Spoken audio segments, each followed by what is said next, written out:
doing a Panera lunch, and we're talking about manifesting relationships, attracting relationships, being attractive, which isn't what most people think when we talk about being attractive. Because when we're discussing being attractive or having the relationship that you want, you have to be attractive, which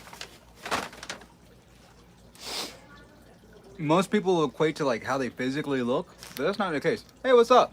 Welcome here. Glad to have you for the stream. When we're talking about attracting relationships, your relationship is attracted by the level of being.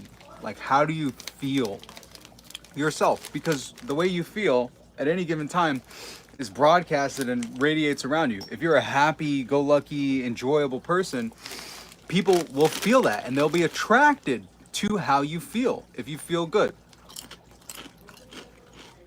if you feel exciting, like on the day-to-day basis, your emotions are emotions of excitement and fun and joy, then naturally people are going to feel that excitement and joy when they're around you. Otherwise, they really have no other reason to be around you.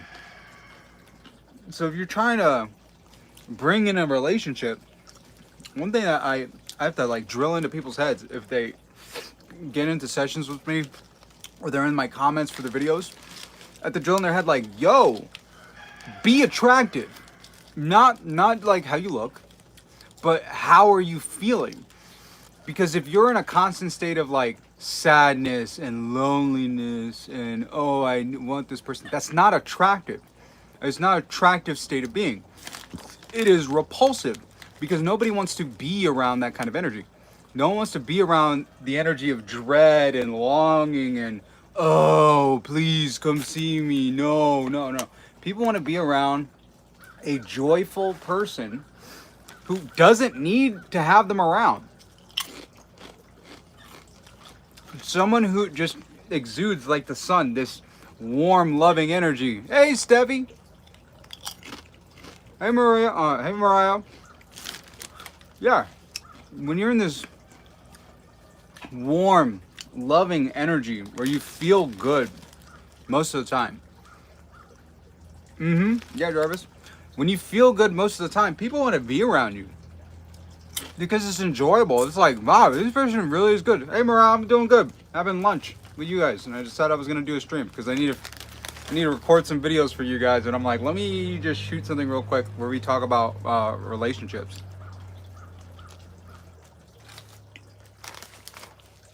When we're in the process of talking about attracting somebody back to us, the mental block that most people have is that they don't have the person physically around them. The way that you attract that person into your experience is by assuming the state and the identity. Oh, wow. That's oh, I'm sorry, I didn't mean to laugh at that. That's sad. I apologize for that, Mariah. If you're trying to attract somebody to you, part of the way that you do that is by assuming the identity and in your imagination that you're already around that person. Wow, 70 people. What's up, everybody? You have to assume that you're already around that person. If you want to be married, you have to assume the identity of being a husband and see the world from that perspective, where you're interacting with every person around you like you are already married. And the interesting thing that happens is when you walk around in the assumption that you're already married, other people pick up on that. And the right kinds of people will be attracted to that. The wrong kinds of people will be repulsed by that. The perfect example of this is like girlies, very religious girlies. Probably the best example. The very religious girlies who are like, I'm saving myself for marriage. I'm saving myself for my husband. If an F-boy ends up finding a girl like that and finds out that this girl is serious about that, like, I am not compromising this. This is my belief. This is what I desire. I am not giving up I'm not giving up myself to somebody who's less than my husband. When a woman is serious about that, guys who want easy, like women, they're immediately gonna, oh, hey, you're in Florida too. What's up? I'm glad you enjoy the videos. When a guy is confronted with a woman like that, they're immediately repulsed because they understand how much energy it's going to take for them to convince this girl to do it with them. And there are other girls who would take a lot less energy to get to that point. Or they would have to make the decision to commit and to marry her, which most guys aren't going to put enough energy into that if they don't want the woman. So the average fuckboy is not going to want to be around that kind of woman or that kind of energy. But a man who wants a wife who has a wall that's that high, she's the perfect person. She's the perfect person for him because he knows this woman is for me, and she cares enough about her relationship with, in those cases, with God, where she's unwilling to compromise her morals and her values to have, like, you know, just momentary pleasure with people. And to that kind of guy, she's the perfect mate. She's the perfect person. So by being someone who, hey mama, by being somebody who knows exactly what they want, you become attractive to your ideal type of person. You want to sit on my lap? Okay, you can sit on my lap. Okay. You can say hi to everybody. Say hi. Hi, everybody. Hi, everybody's. You want a little bit of sandwich, Mama?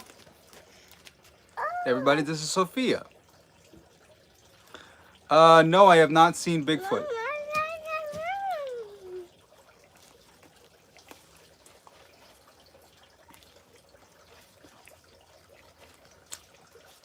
So here's an important thing about yeah. Here's an important thing about trying to attract your ideal relationships. You have to, number one, have an ideal. Like, what is it that you actually desire and what do you want? And then be willing to be fully authentic and uncompromising in what you desire and what you want. And know for a fact that you will repel people. There will be people who don't want that, who don't like that. And you have to be okay with people saying, no, I don't want to be around that. I don't want that energy. And that's perfectly fine. Because if somebody doesn't like your true authentic self, would you want them to be around you at all? Where you have to keep up like a facade or a face every single time that you're around this person because you can't fully, truly be yourself? Probably not. Especially long term. Long term, that's exhausting.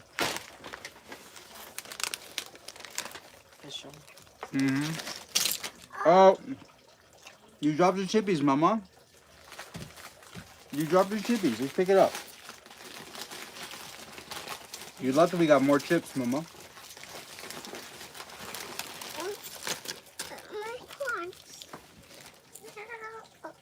I am doing well.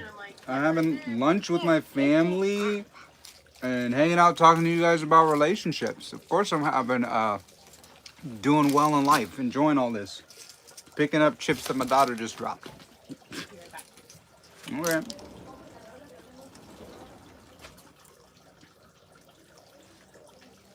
One thing that I've noticed with people that I have conversations with, not necessarily, these are not necessarily limiting beliefs because these are related to being, because here's something that's really interesting.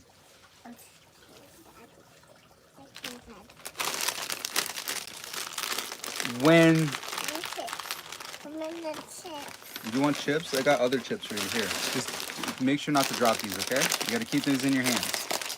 You have to be careful with them, okay? Okay? So, they're not necessarily limiting because they're beliefs that are supposed to be empowering. The fact that you can truly be yourself and have somebody who enjoys being around you, there are different kinds of relationships. And I've been thinking about this a lot because I'm working on 2 videos right now. And one is related to work and the other one is related to relationships. And it's funny because they're very closely intertwined, where there are energy draining relationships and work, and there is life-giving or energy-giving relationships and work.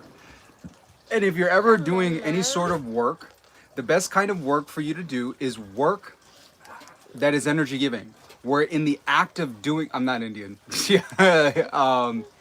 In the act, well, Cherokee Indian, but not Indian. I'm a whole bunch of different things. What's up, Michael?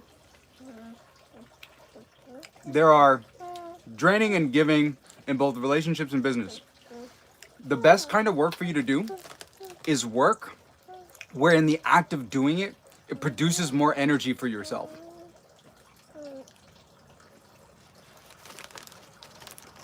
So like for me, talking, doing stuff like this is energy giving.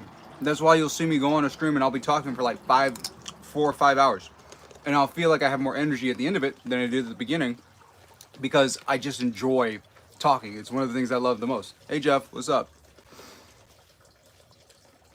The same thing happens in relationships. Oh, well, also this falls into the place of like business, where if you do something for just money and there is no passion, there is no joy, there is no fun in it, you can do it, but it's going to require more effort and energy.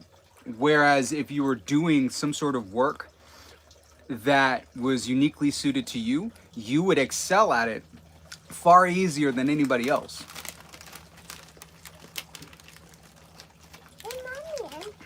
And then for me, why talk for me?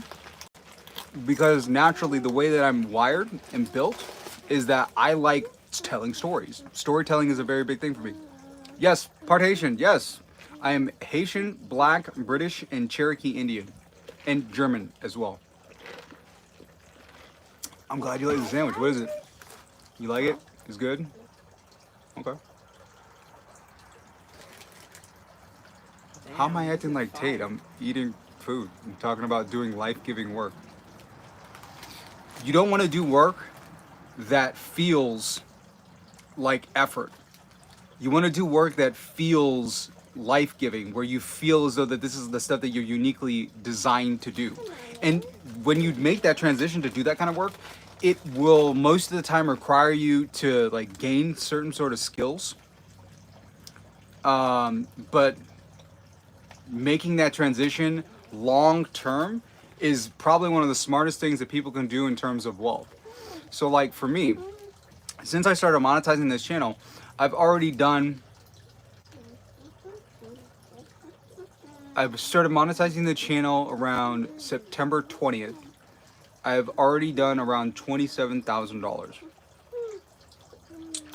And that's not necessarily from like YouTube AdSense, it's from all the other stuff that I do with everybody on here.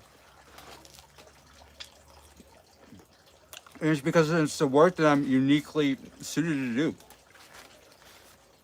And I enjoy it.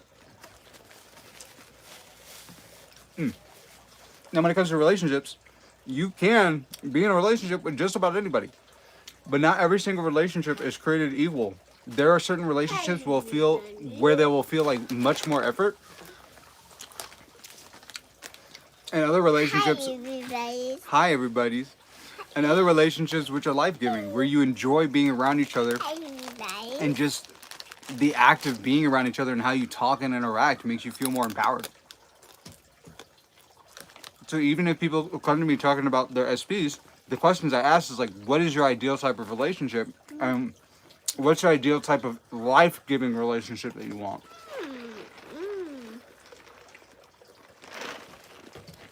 They're saying hi to you, baby. I'm glad they helped you out a lot. What have you done with the video so far, Kia? It's Sophia. It's Sophia.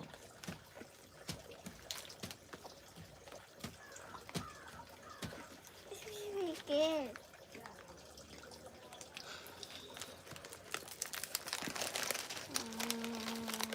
Michael, I've been getting a lot of signs lately. What's your opinion on this? Like a coworker at my new job as a daughter, name is my SP, or random people entering my life. So signs are usually just letting you know, like, hey, you've you are vibrating what you desire and what you want properly. Like you're focusing on it. So when you're focusing on it, you're gonna start seeing those things pop up in your life. Usually it's signs before land. Like that story about Noah and the flood. When he sent out the bird grabbed the branch and then came back, and it was a sign that the fact that the bird came out back with a branch was a sign that they were getting close to land. So for you, the fact that you're getting people showing up with the name of your SP and all these other things are signs before land that you're attracting the right thing that you want and the thing that you desire. So good job. Keep it up. Yeah, Sophia's little voice. Of course I like foreigners. Like most of my stream, I got people from all over. I got people in Ireland, people in Canada. You want some chili? You want chili? You want chili? Canada, India, Mexico, all over. So, of course I like foreigners. Foreigners are great. Steffi, your bird did not fly away. Your bird...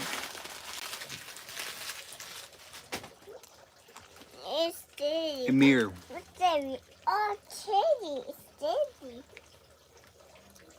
Emir, I would say Middle Eastern, let's say maybe Iran. Iran, am I? No, thank you for calling her Dodo. She was quite cute.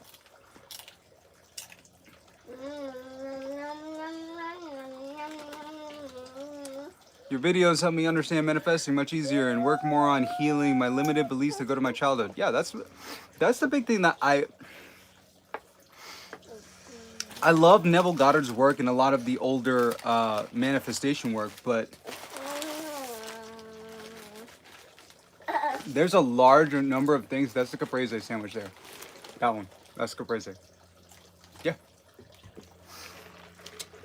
I love their work, but the sad thing is they don't address a lot of the problems that didn't exist at that time. Neville Goddard's work is fabulous. I love it. But we also have to understand the context of what was going on at the time. What's up?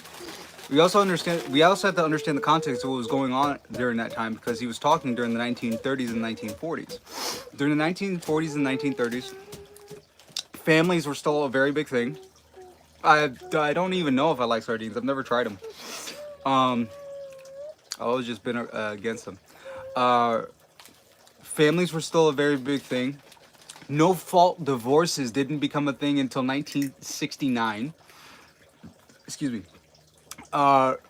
Rising housing costs, mass incarceration wasn't an issue or a problem at the time as much yet. Still was in the middle of segregation.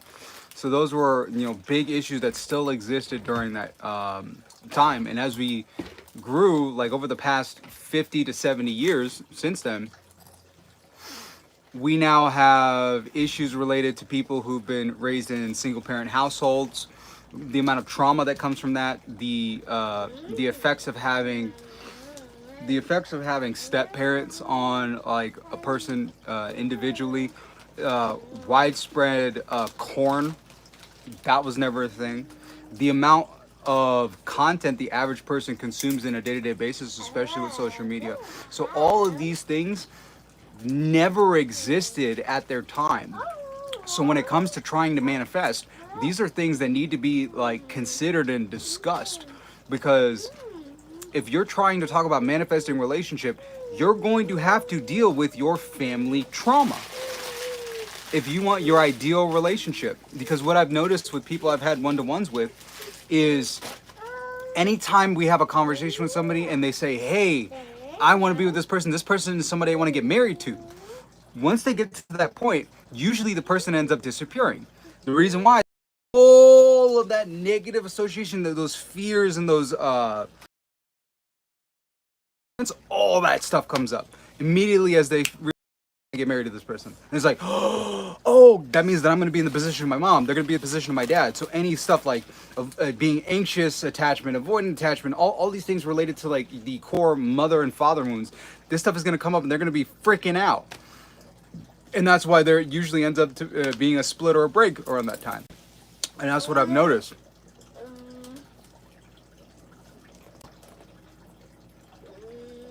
Oh, wish you luck. Enjoy getting your first tattoo, man.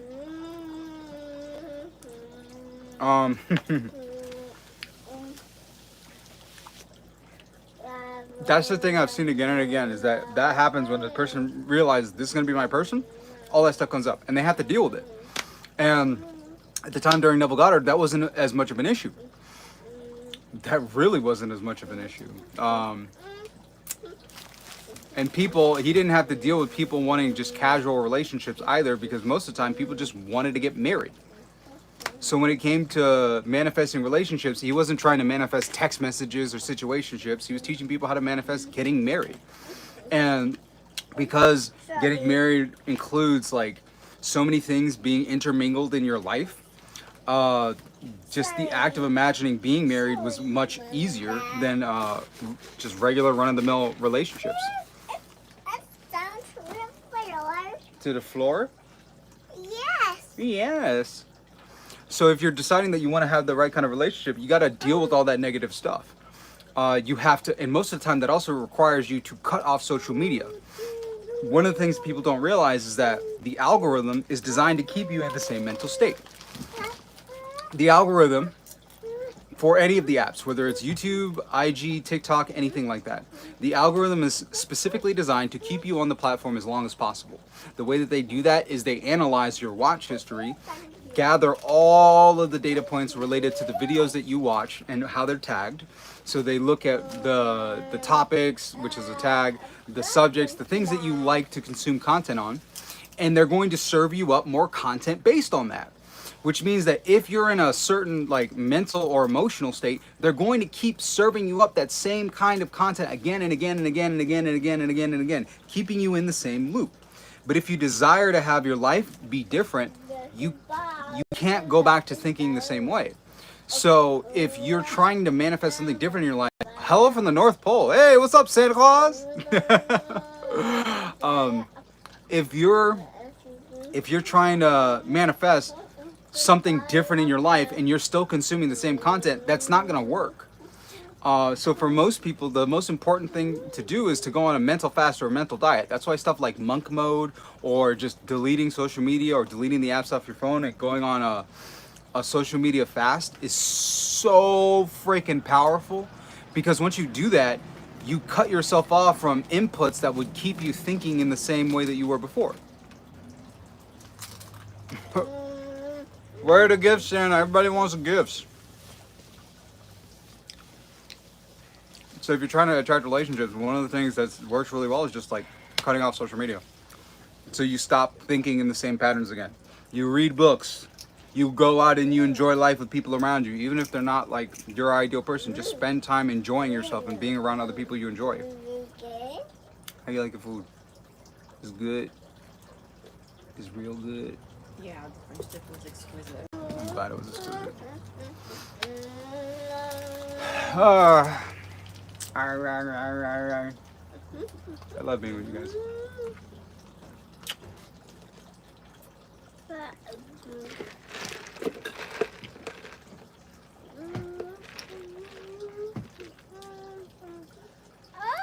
What's your opinion on the Islamic teachings? I got introduced to it, started to read the Qur'an, and it didn't resonate with me. I resonate with Christianity. I'm Jewish though. So, all of the Abrahamic religions at their core can resonate with the person who follows the Abrahamic religions, or who has the original programming, like you were taught as a child, the Abrahamic religions, and you heard those stories. I think all of them have their value because they're built specifically for the context of the culture that they're in, and all of them, when followed properly, they have a lot of stuff that overlaps that works really well. It makes a lot of sense. But by understanding a lot of I like understanding the Gnostic or mystical stuff that's underneath the basics for all of the Abrahamic religions, because when you understand that, then all of the stuff for each of the religions makes far more sense. For the average person, they just go based on the dogma, and that becomes a problem, because then you have people who are just like, Jesus is the king, and they completely haven't consumed any of the stuff related to Jesus in his native language. And when you consume stuff that the man Yeshua had said in his native language, you'd understand that most of the stuff that we consider New Age is just exactly what he said. It's just that when you translate it from Aramaic into English, most of that, like, the substance of the language is lost. It's kind of like taking a movie, the full experience of a movie. This amazing wonder, like, let's say like Transformers. Take Transformers, this huge, crazy, explosive, all these crazy things. You take it and then you condense it down into like a video, 720p video on an iPod. Yeah, you're technically watching the same movie, but it's not the same. There's so much information that's lost when you condense something down and you change the resolution of it. Even though it may still be the same thing that you're watching, there's so much details that are missed that you can't see because it's not on that huge screen anymore in the correct resolution. So that's like the same thing that happens when you take the original languages like Aramaic, Hebrew, and Aramaic, Hebrew, and Arabic, and you condense them into English. Because English, to be honest, English is a slave language. It's a slave language. If you only read and understand English, boy, your brain's a slave. Because you're only able to think in a particular way. Everybody's brainwashed.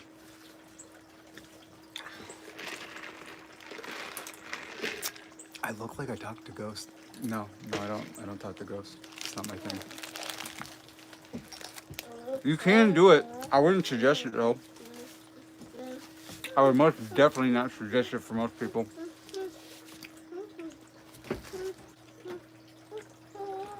If you exist in the modern world, you're being brainwashed by something.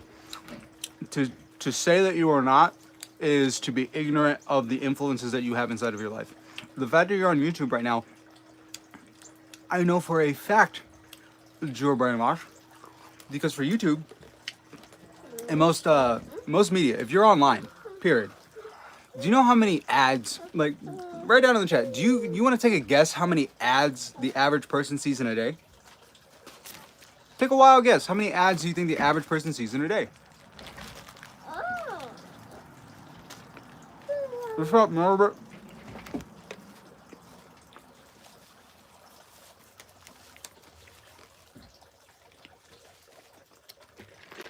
I just did it.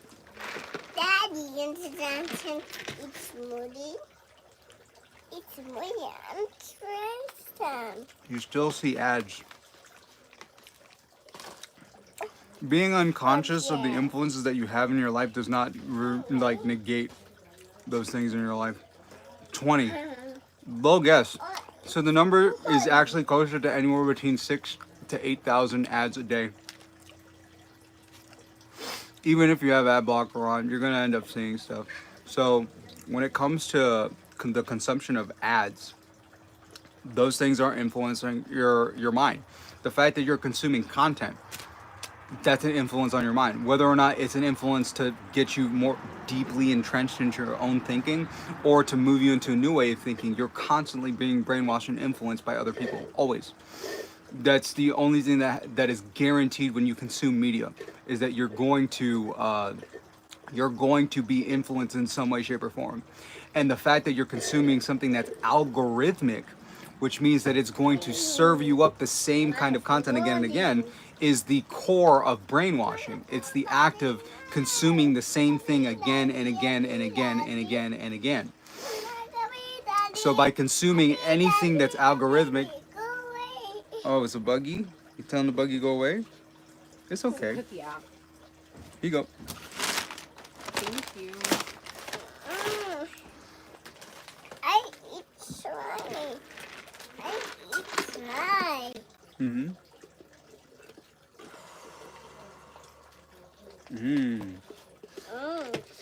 But yeah, that's the interesting thing that happens when we consume any form of media. It's it's brainwashing. And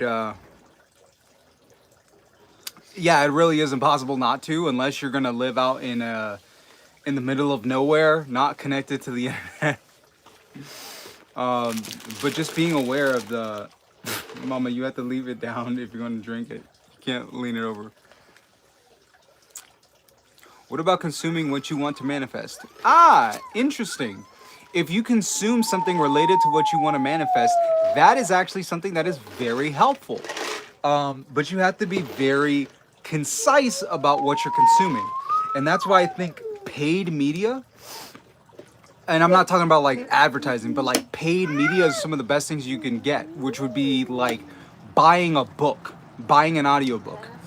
Buying and downloading an audiobook means that you don't get ads and you can consistently just listen to the same thing for a long period of time. Mama, why are you dropping stuff? So, paid media. So, when you're consuming paid media like audiobooks work really well. CD series work really well. Lecture series, if that's something that's related to what you want to consume. Reading physical books. Those are the things that are most powerful if you're trying to just like consume something that's related to what you want to manifest.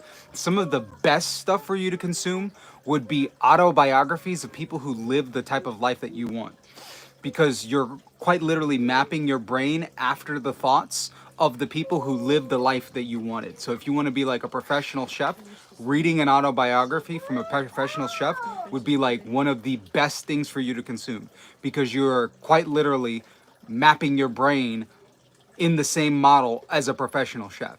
And any of the stories that you consume from them that stay inside of your mind are stories from somebody who's a professional chef. So you can look at situations and act like a professional chef would.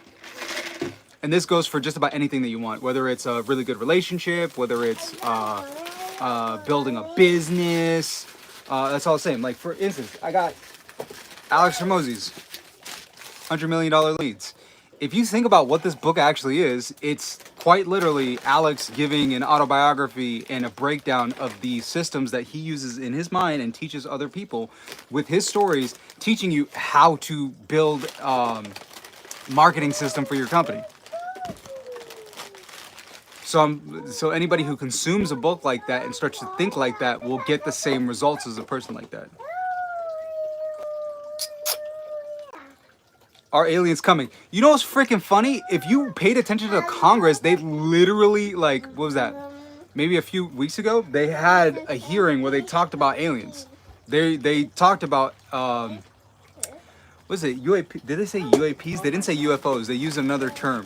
But they talked about the fact that there were unidentified flying objects that were monitoring military installations, especially nuclear military installations around the globe.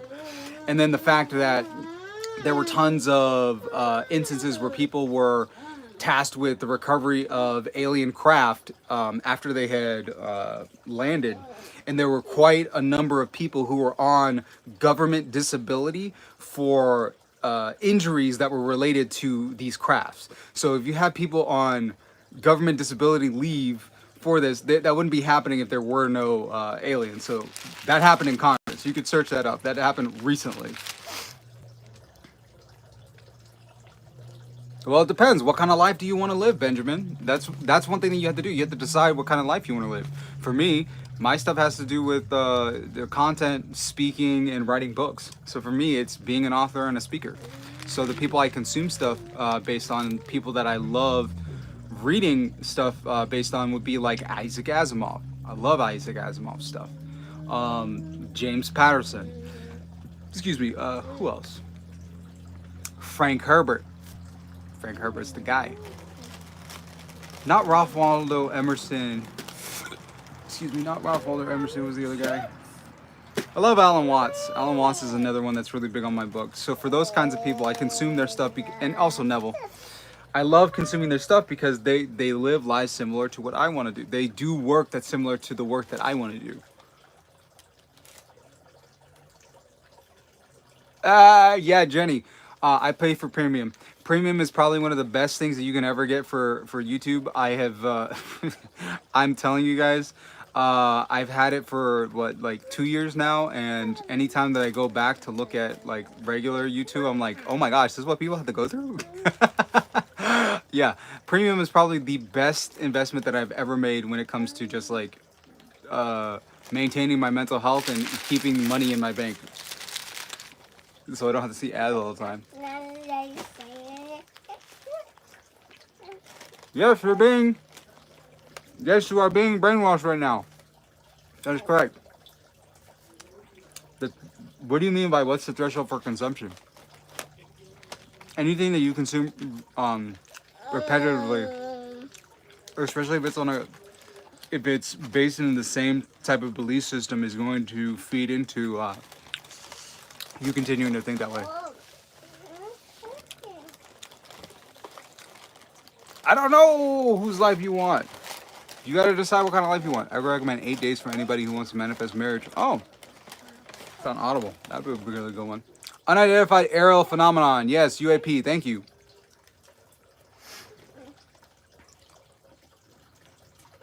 Invisible being stalking out Area 51. So yeah, see, yeah, I'm not kidding. This is an actual thing.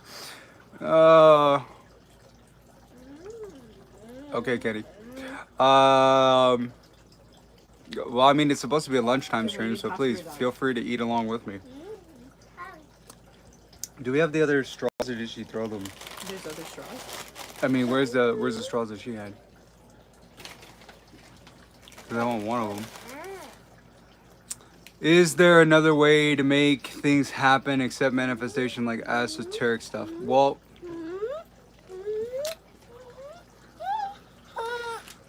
the term manifestation is supposed to refer to the fact that you're taking something that is unmanifest, like the unmanifest potential, and you're causing it to take. Whole cookie. That's insane. Yeah, you can't give it. You just give her a piece of the cookie. You want cookie? Okay, you can be like that. You're not gonna get the whole cookie. It's still good. I think somebody needs a nap. I think somebody needs a nap, mommy. Baby, you can't have the giant cookie. You can't have a tantrum because mommy doesn't want to give you a whole huge Panera Bread cookie. Can you take her, baby? Huh? Can you take her, baby? Sure. Okay, so when we talk about You wanna go see when we talk about manifestation, it is the act of taking a potential, an unmanifest potential. Thank you, baby. An unmanifest potential and making it manifest, making it physicalized in your space around you. So when we talk about it, Come on, baby. any sort of process that you do to take something from being an unmanifest potential into a physical manifestation is the act of manifestation. And all the esoteric stuff that people use, or any of the new age stuff that people use, or any of the religious stuff that people use, are all just different ways of tapping into the power of consciousness to make this thing happen, to change the physical world and universe around you, Come, baby. to make it conform to your thought. I love Isaac Asimov's books. They're great. Isaac Asimov, to be honest, Come, baby. I don't Isaac Asimov's book, especially the Foundation series. Yeah, take her, babe. Take her. See you later. Yeah.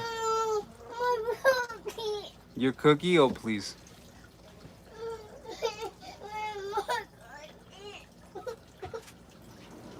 Yep, I'm glad I got more people on Premium here. Premium is great. No, I'm not Indian. The Newkirk Museum. I'm from the United States, but I'm a mutt. I mean, what do you want help with, Robert?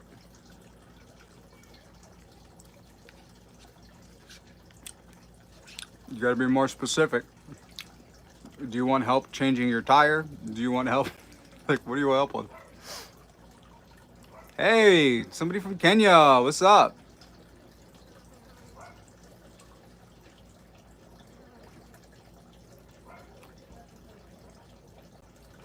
I used to deserve love, now I don't know, Mo. How does one find peace alone with IDK negativity?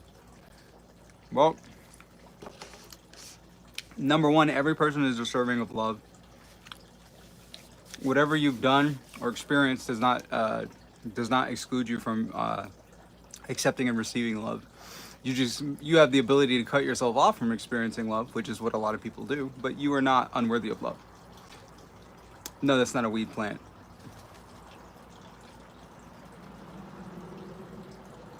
I can get what you would think that. No, not a weed plant. That's too big to be a weed plant. That thing's like a huge tree. Understand, number one, that you are worthy of love and that you can experience love at any given time. And transcendental love and bliss is what people are experiencing when you meditate. So one of the first things that I would mention is to practice something along the lines of either transcendental meditation or other forms of meditation, so that you disconnect yourself from the physical world and physical reality around you and dive deep into the pure state of consciousness. And when you experience that kind of love and bliss, you realize, oh, I am always connected to this love. I'm always connected to this experience. Hey, Carla. I'm not only worthy of this, this is mine. This is here for me always. And then once you experience that, you don't need anything from anyone else. And once you have that kind of experience, you can quite literally, you become very attractive as an individual, because when you confront another person and you don't need anything from them, it kind of messes with their head. Like if you're a guy and you're around a woman for a long period of time and you have no need, if you're attractive and you have no need or desire to like kiss them, to do stuff with them, it kind of messes with their head, because it's like, why don't you want this from me? Like everybody else wants stuff from me. Why don't you? Like what's going on here?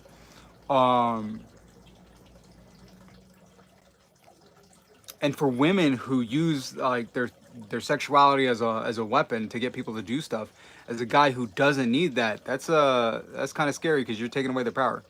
It's the mystery aura, yeah. It's an aura of mystery, because when you don't need something from someone and you're giving to people without the need to take from them, it kind of messes with them. So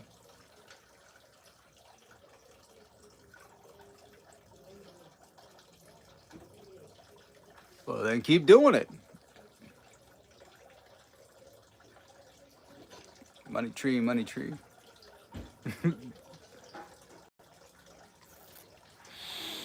If I want to manifest reconciliation with my SP to live in the end, is it like we are already communicating and so on? So, Matthew, when we talk about reconciliation in any sort of manifestation you want, understand that what you're trying to manifest is a position. Where is it that you want to be? Like, and who do you want to be? Because by trying to manifest something, what you're actually manifesting is you becoming a new person, where you can say the word I am and there's a new phrase that's at the end of it. So when we talk about reconciliation with a specific person, what you're actually trying to manifest is a new version of yourself, where you can literally say, from my position right now, I am married to her. She's my wife. I'm her husband. That's a position, that's an identity, where you can say, I am married to her. So when we talk about stuff like living in the end and the visualization, those are creating images in the imagination that support that identity, so that you can get used to being in that identity where you're like, oh, we're married. That's my wife. And you could look at the world and think of the world from being a husband. When you look around the world, you're like, oh, I'm a husband. Yeah, me and her are together. So if you want to manifest reconciliation, identify what that identity is that you want to be in, construct a scene that shows that you are acting as that character, and by being in that scene, that's what ends up manifesting what you want, which is the communication where the person's texting you, you guys go out and hang out and all this stuff. When you do that, that's what ends up manifesting in your physical experience around you. Living in the end. Transcendental meditation, Natalie. That's what I mentioned. Transcendental meditation. I think I started learning transcendental meditation from two people, from Ross Jeffries and from David Lynch, the director who did Twin Peaks, Mulholland Drive, and Dune. Not this Dune, but the Dune before, which wasn't the best of his works. But David Lynch, he talks about transcendental meditation. So I would suggest transcendental meditation for a lot of people in the Western world, since it's a pretty simple process to go deep into that space. There is another meditation that I've gotten that I want to put out a video on, because I've never heard anybody talk about it. I have it as a pamphlet, although I need to find where the pamphlet is. But I know the meditation, and I've done it for years. It's probably one of the best meditations I've gotten. It's a pamphlet from India. I got from a friend who was in, I think he was in Pondicherry, and he got this pamphlet and bought it back, and I've had it for years. I've had it since college. It's a really good one. I'm glad you saw back there. Welcome.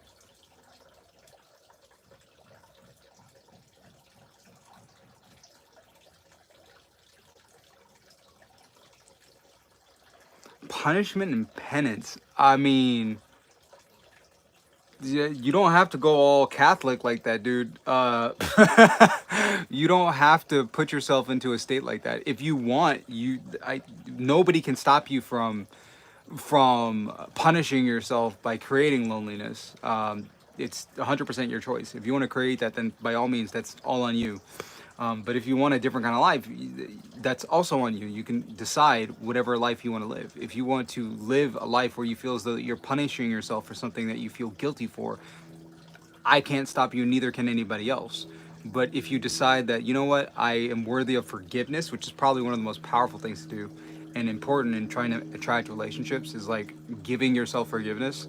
When you do that, you release yourself from the need of creating an experience where you're creating penance. Well, yeah, keep doing it. Keep doing it, Jenny. Oh, thank you, Matthew. Appreciate it, man. Yes, I've read The Art of Seduction. Fabulous book. Fabulous book, Hector.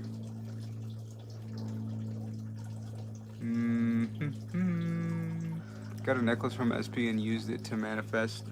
Use it in like the impression of the mind to give. Ooh, that'd be good.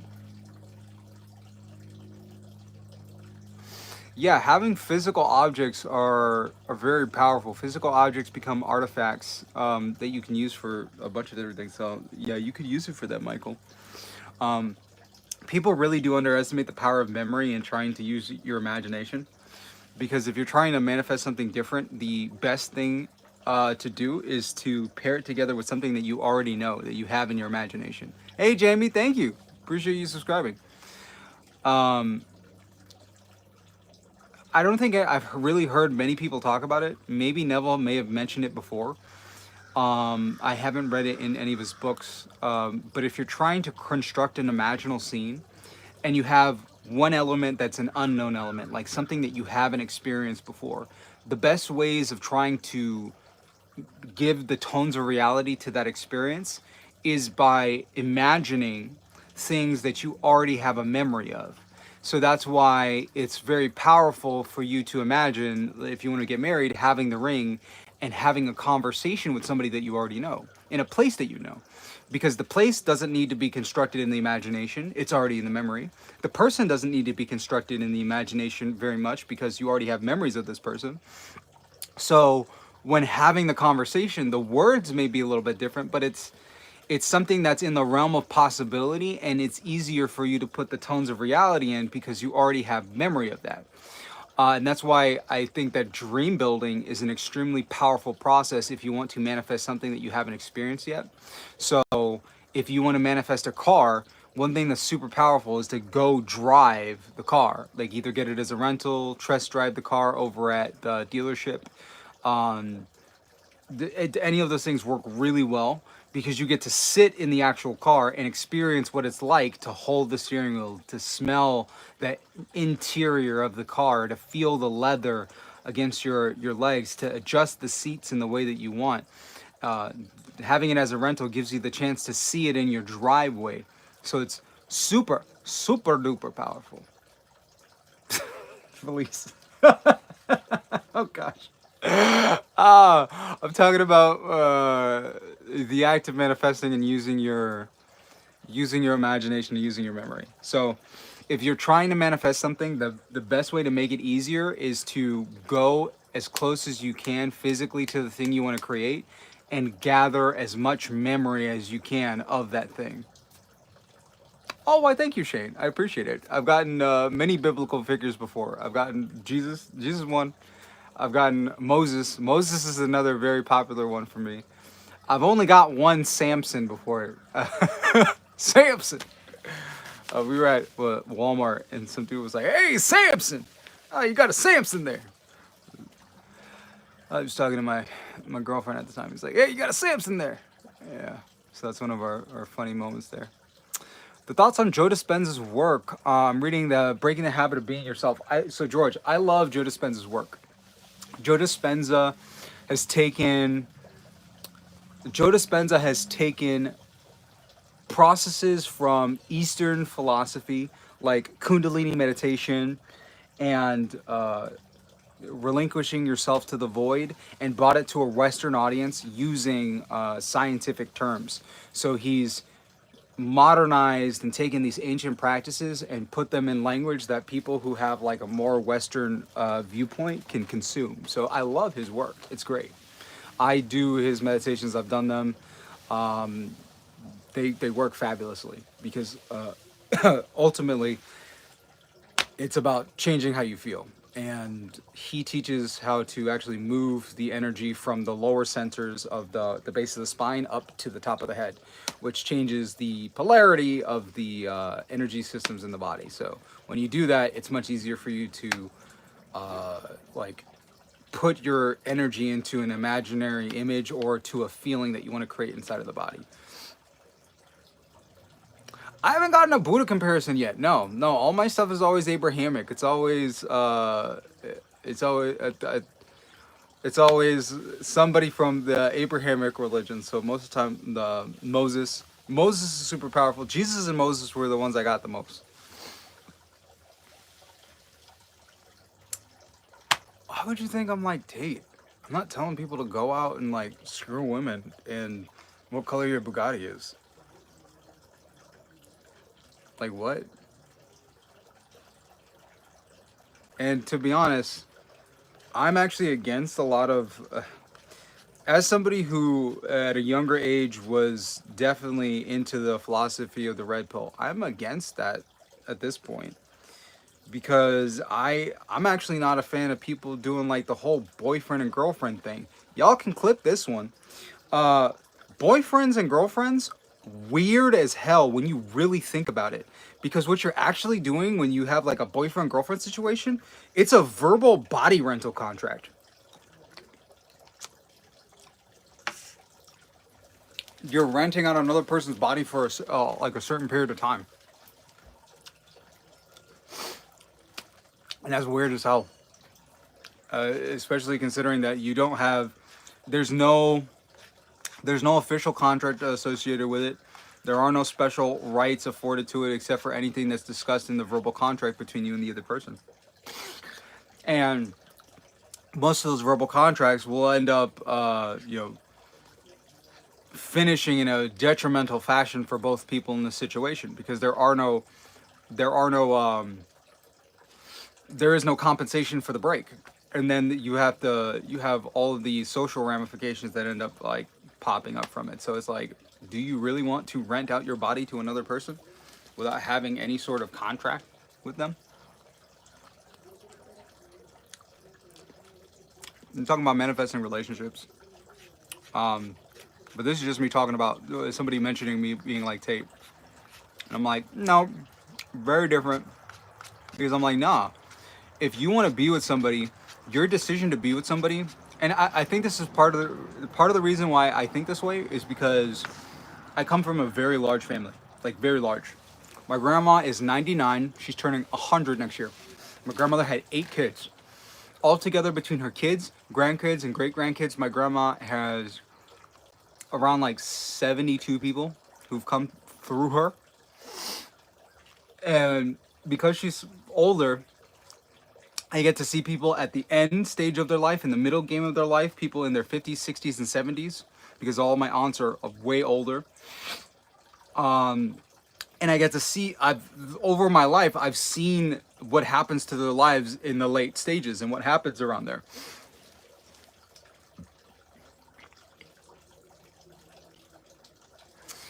And dating after 40 ain't pretty. It's not pretty at all.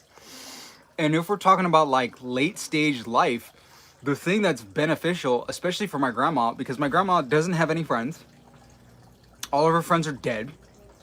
The only people who are around her are the people who owe a debt of gratitude to her because she sired them. Her kids, her grandkids, her great-grandkids. We're the ones who she calls. We're the ones who she talks to. To take care of her, we're the ones who take care of her. And this is where I get with like career woman. My grandma talks about her career as a nurse. And any time that she brings up her career as a nurse, we laugh. Whether she's talking to nurses or friends or family, I was a nurse. We laugh at her because that has nothing to do with her life right now. She hasn't worked in decades. And we don't care about what she did as her career. The only reason why we care about her at all is because of the fact that she raised us. And I think that I don't think enough people really think about what kind of life they want to live when they're in their 60s, 70s, and 80s. And if you think about, I should introduce her to social media. I have a couple of videos recording her because my grandma has tons of stories. Like, I'll get into more stories as I like make more videos on the channel. But like my family, whoo, crazy. My grandma fled. My family was essentially like very well connected in Haitian government, like prime ministers and stuff like that. One of my ancestors happened to be the president or general who lost half of the island of Haiti. So I'm related to that guy. My grandmother, her husband was assassinated. She fled the country. And left tons of land, ridiculous amounts of land, like enough land where thousands of people are currently living on the land that we had down there. Yeah, I should set up a channel. She has tons of life experiences. I've had my grandma casually drop like things about how wealthy the family was, like her talking about.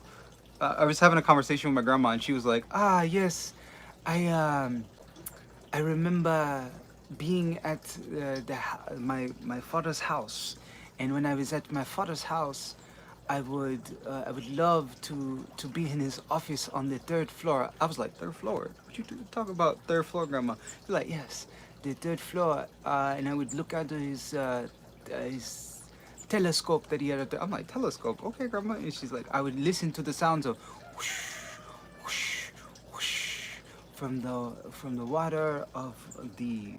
I think it was either the river or the ocean. I was like, so grandma, you just casually dropped that you guys lived in a 3-story house where grandpa had great grandpa had a telescope, and you guys lived next to waterfront property? You just casually dropped that, grandma? Casually dropping that in conversation?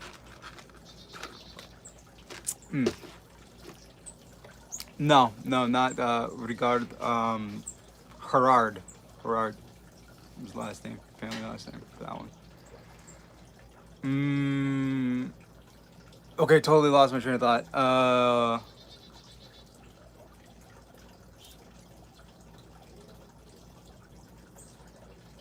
Yeah, so back to like relationships and stuff. Since I saw them, I understand that the best social net, or just the best reason to stay alive, is usually by having children and having a solid relationship to raise them in. And you got to be married for that kind of stuff. If you're married, then you have the opportunity to bring, you have the opportunity to bring people into this world and have stability there. And I think it's sad that most people are trying to not trying to. They only believe that they're worth having a physically fulfilling relationship and don't think about having long-term relationships that are fulfilling for them emotionally, spiritually, and financially. Because there's a reason why most millionaires are married. When you no longer take your mental and your physical energy and pour it into trying to find other relationships out in the world, and you take your time to focus in on one relationship where you're investing in this, and it's a life-giving relationship where you complement each other in all the different ways. You have shared interests, shared values, and the way that you view the world works together very well. uh, I think that people who don't think that that's worthwhile and think that short-term physical relationships are the way to go, it's a sad reality. And once they get to the point where they realize that that's what they truly want, then people have to go through the guilt and the shame of believing that that person didn't exist, and hold the guilt and the shame that's associated with having so many different relationships with people. And I talked about this in one of my previous streams where uh,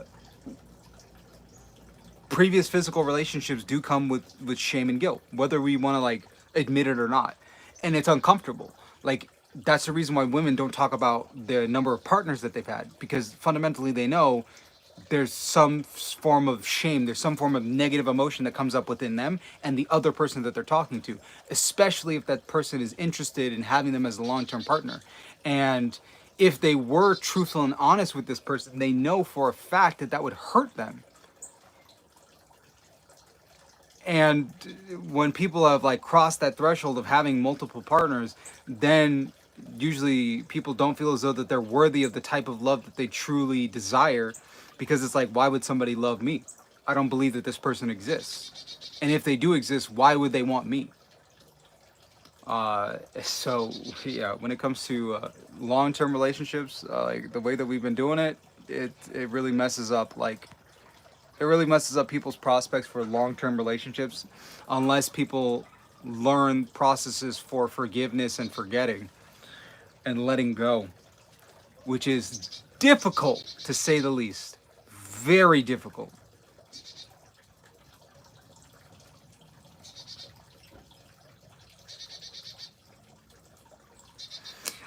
Yeah, I don't really post on IG too much, man. I do have an IG, but I haven't posted any of this content on my IG. Most of the stuff is just on the YouTube channel. Let me see. Oh, my phone's getting close to dying. I'm at 4%. Okay. Uh, yeah. Yeah, grandma's living soft. Grandma's living that soft life.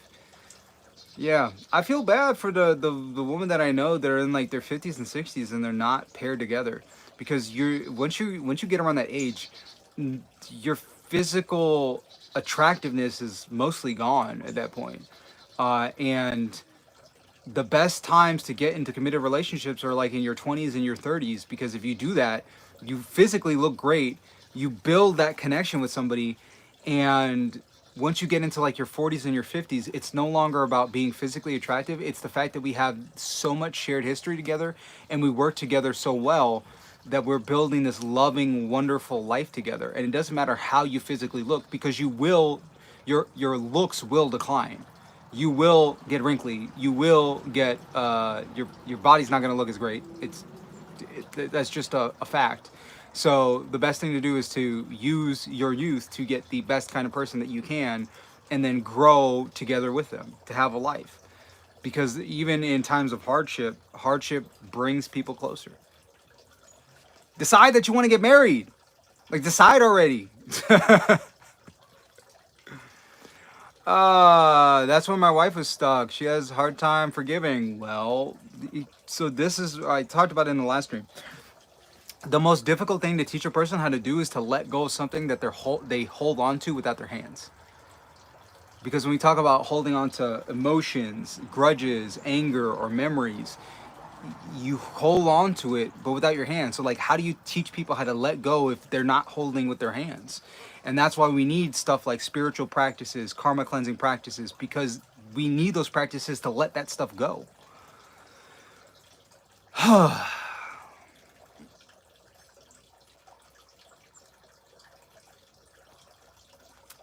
So there's an interesting thing there, Ingrid. So being attracted to women of a late age or a certain age. What did I wrote something about this. When it comes to being attracted in sexuality, there's a range of what's considered like okay, and there's a range. People can agree. 18-year-olds, okay, they're good, and then there's a certain point where a person is no longer physically attractive, and it's weird for you to be physically attracted for them. 18 seems okay. It's all right. But if you're talking about like an elderly woman in her 70s, then it's like, okay, you kind of a little bit weird there, because generally speaking, that's outside of the norm. What people can't agree on is where that cutoff point shows up and where it's acceptable. And once you get to that range, which is like, over 40s, once you get to that range, it becomes very it becomes very difficult.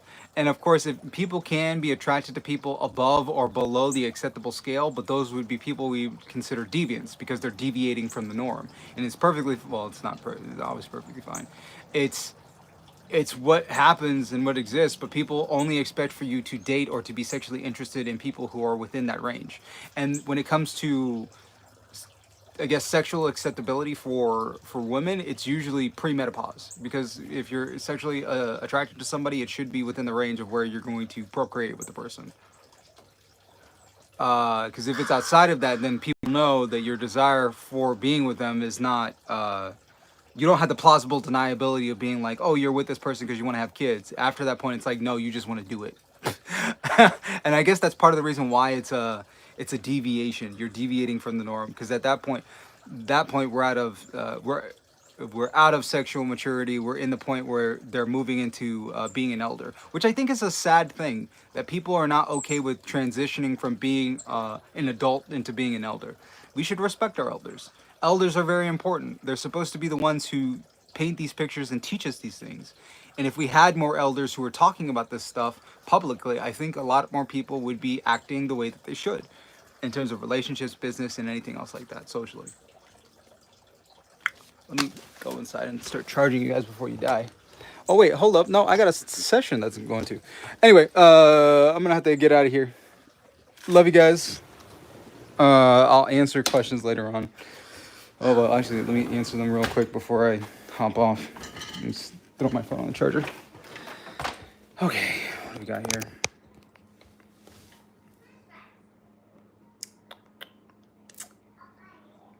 That's what I'm waiting for.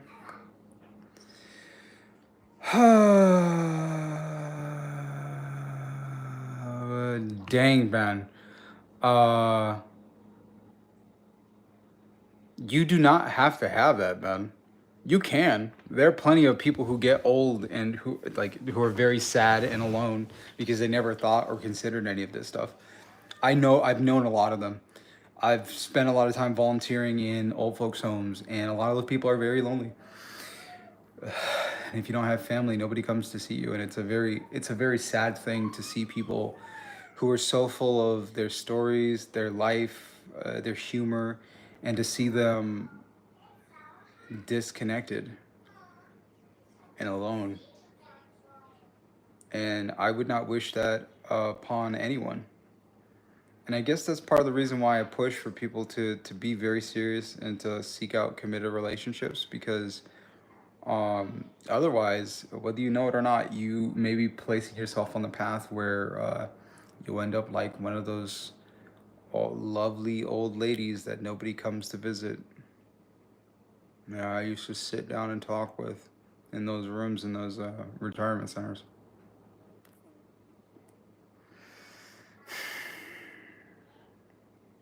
Man, it was really sad talking to them. Yeah, decide, embody, and then normalize it. You embody what you desire, which would be like a committed relationship. I'm in this committed relationship. You embody it. And you walk around in the world in the assumption of what you're embodying.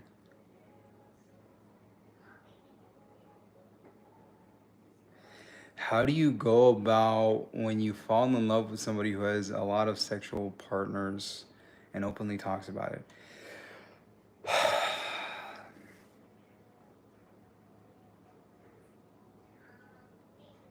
Forgiveness. Forgiveness is one of those things where you understand like the person, part of the reason for their decisions with that is usually deeply based in a core wound. For women, it's usually a father wound, which we actually see in a lot of media and rhetoric, which I don't think people have really like connected the dots for. Why do you think feminism is such a big thing? Why do you think in video games and media, like for The Last of Us, where they had Abby as a character who came in and killed the father figure of Joe, not Joe, definitely not Joe. What the hell was the name of the dad in freaking Last of Us? It was Ellie and how did I forget this dude's name?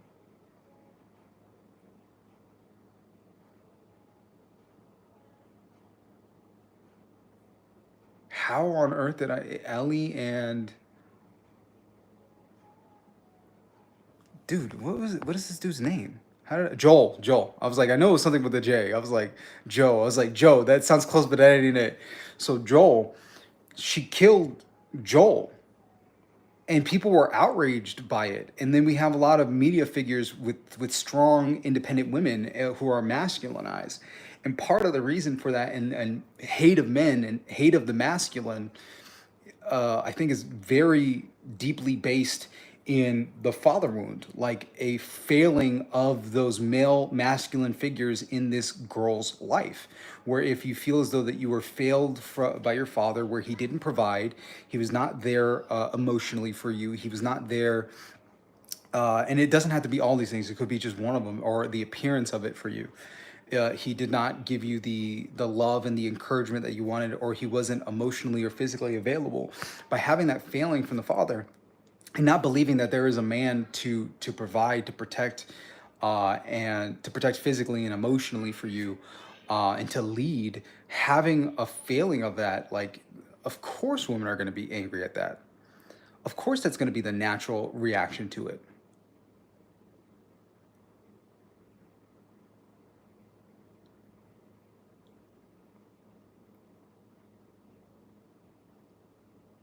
And for like both parts, and when that usually happens, women don't believe that men can provide. So what they will end up seeking, specifically for the women that I've talked to about this, it's usually seeking validation. Like, I am not good enough for the type of relationship I want, so I'm just going to settle for this because I want to feel another human being.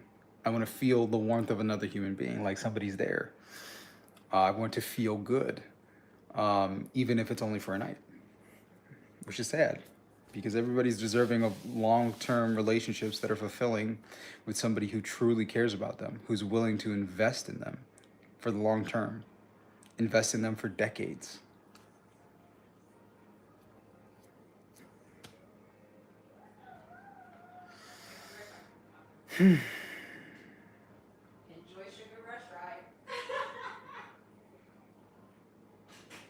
So Steve, as you meditate, once you get to the point where you don't care whether or not what you want comes, that's when it shows up.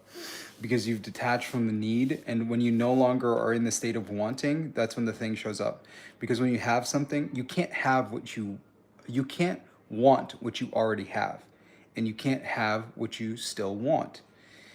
Like, I have my phone. I can't want my phone if I have my phone because it's in my possession. To want a thing is to be in a state of the absence of the thing.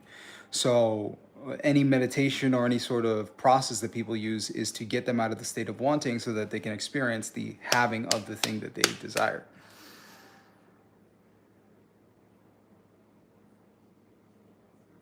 Yeah.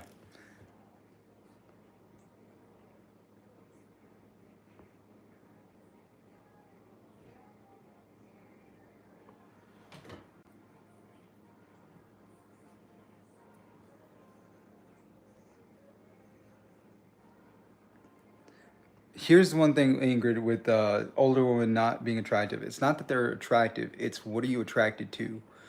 When you're attracted to somebody within the acceptable range of, let's say, like 18 to menopause, which would be like in 45 to 50. Once you get to those, that once you're in that age range, you have the plausible deniability of the fact that you're with this person because you desire to have children with them, you desire to procreate with them. Once the person is outside of that, once the not person, once the woman is outside of that range, then it's clear that your desire to be with them and to experience them is for it's for purely sensual gratification. It's no longer for the procreation and for continued life, where you see that you would want to continue and have a life with this person and have children with this person. And that's seen as selfish and strange. So you can be attracted to people who are like, I'm not condoning either one of these, but you can be attracted to people who are below the acceptable range and above the acceptable range. But once you pass those thresholds of the acceptable range of below 18 and above, let's say 50 years old, we already know, like, hey, there's something wrong with you. Well, I don't want to say there's something wrong with you. Actually, no, a lot of people would say there's something wrong with you. It's that's when we're at the point where it's unacceptable. It's unacceptable behavior. Yeah, your luck is getting better.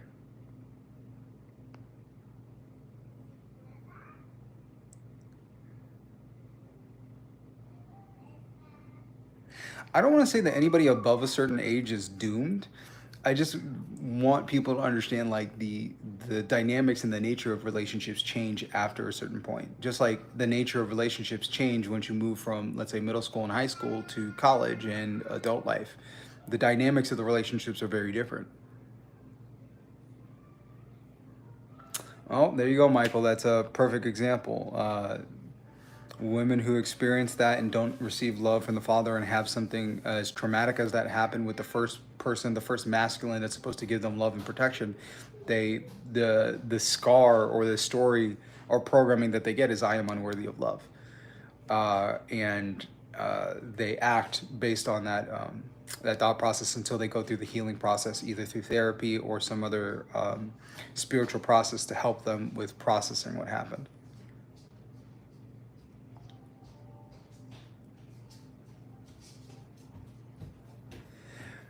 So I do think, I would say it's hatred of men, because when we talk about the patriarchy has to do with men. It has to do with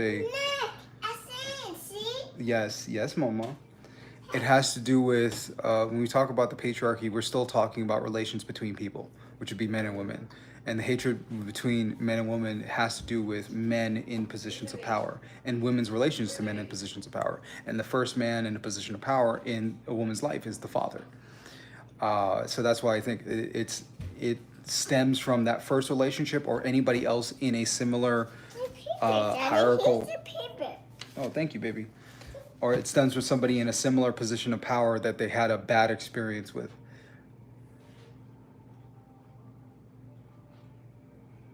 Meditate every day.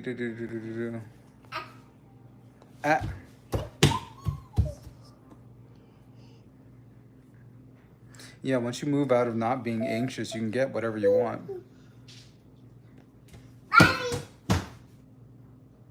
Oh, thank you. Oh, I just put stuff in my hair today. Let's go for a walk, babe. No, I can't. Yeah. Come on, can you put on your pants? They already have a romantic partner. Is it difficult to manifest this P if they are? It depends. Do the people have a contract? So when you talk about manifesting an SP if they have another romantic partner, it depends. Do those people have a formal contract in place where they're married, or are they just doing a verbal girlfriend-boyfriend experience? If they're doing the verbal girlfriend-boyfriend experience, then you can manifest any person that you want. But if you're deciding that you want to manifest a specific person, you should ask yourself the question of, do I actually want to be married to this person? And if that is that's, you can manifest them back. But if you're going to do that, make sure that you're making the decision that you want to marry and be with this person. Because if you're manifesting them back to just do a whole girlfriend-boyfriend situation, you're putting them in the position where they're going to end up being hurt. And if you truly love and care about somebody, you should give them a life that's worth living and worth being hurt for. Because every single love story ends in tragedy. Somebody's going to leave the relationship first. Whether it's divorce or death, somebody's going to leave that relationship first and hurt the other person. So if you truly love and care about somebody, you understand that you are going to hurt them more than any person in their entire lives when you decide to leave. So if you're going to put somebody through something like that, you best believe you better be choosing people that you actually want to give a life that's worth that pain that they're going to feel at the end.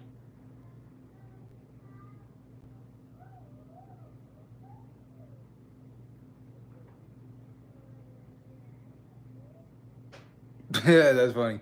Nah, I'm probably gonna do a live later this week.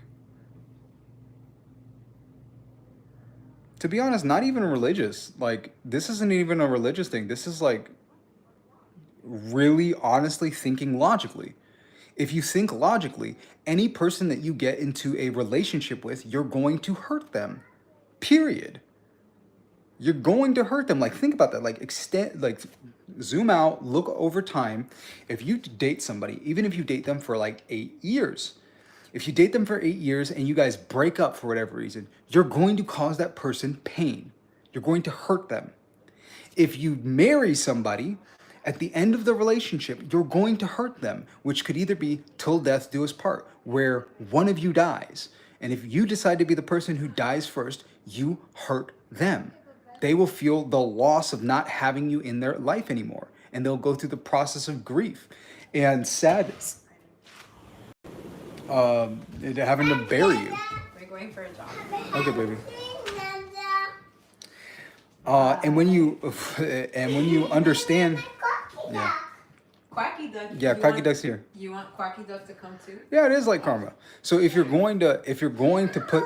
are aware of the fact, Quacky Duck. if you're aware of the fact that you're going to cause somebody that pain, make sure that you are doing it for somebody that you believe is worth that pain. Thank you, baby. Where's the keys? We don't need the keys. You don't need the keys for a walk. We don't need the keys for a walk, baby. We're talking about relationships. I'm actually about to hop off right now because I have a session I gotta go to with a client. Yeah, love someone. The important thing is to find somebody that you are willing to love, knowing that they will cause you and you will cause them the greatest pain of their lives. Because even in the best kinds of relationships, you're going to do that. Like husband and wife situation, you end up having a kid. Having a kid is the most painful experience that women can have. But it's the most loving experience too. So like... Shoesies. It's the most painful experience that a woman can have. And if you truly love a woman, you're willing to put her through that experience. So to love someone is to be with somebody that you know you're going to cause pain to, but you know that the pain is worth it because you love and care about that person enough. Yeah.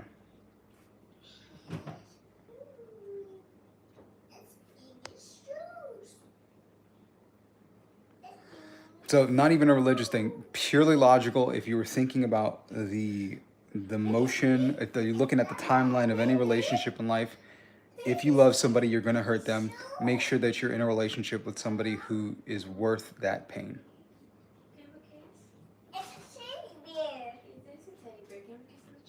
People can have whatever they want. I'm talking about having kids. Like, what are you talking about, dude? I'm talking about having kids. I'm not going to stop people from living whatever lifestyle that they want. I'll give advice for certain types of people. Anybody who wants to, anybody deserves the love and experience that they want. They want a lifestyle in a certain way, they could have the lifestyle in that certain way. But my big thing is letting people know, like, hey, go out and have kids.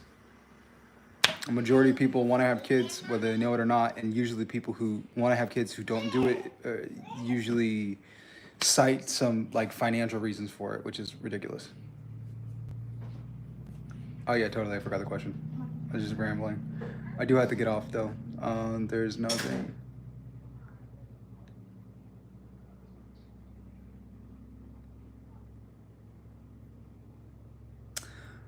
No, actually, unless you're talking about Cherokee Indian. Otherwise, no. No, I'm not Indian. The relationships are made on the basis of interest, what you're interested in. And I think people should be interested in long-term, like long-term, what do you want for your life? I don't think a lot of people are thinking in terms of decades and what they want to be doing in their 50s and 60s. Which, if you do, you'll make very different decisions about the people that you decide to go on dates with, and go to bed with. You'll probably be way more selective. Because most people are really not worth it, and you should spend time with people who are worth it for you.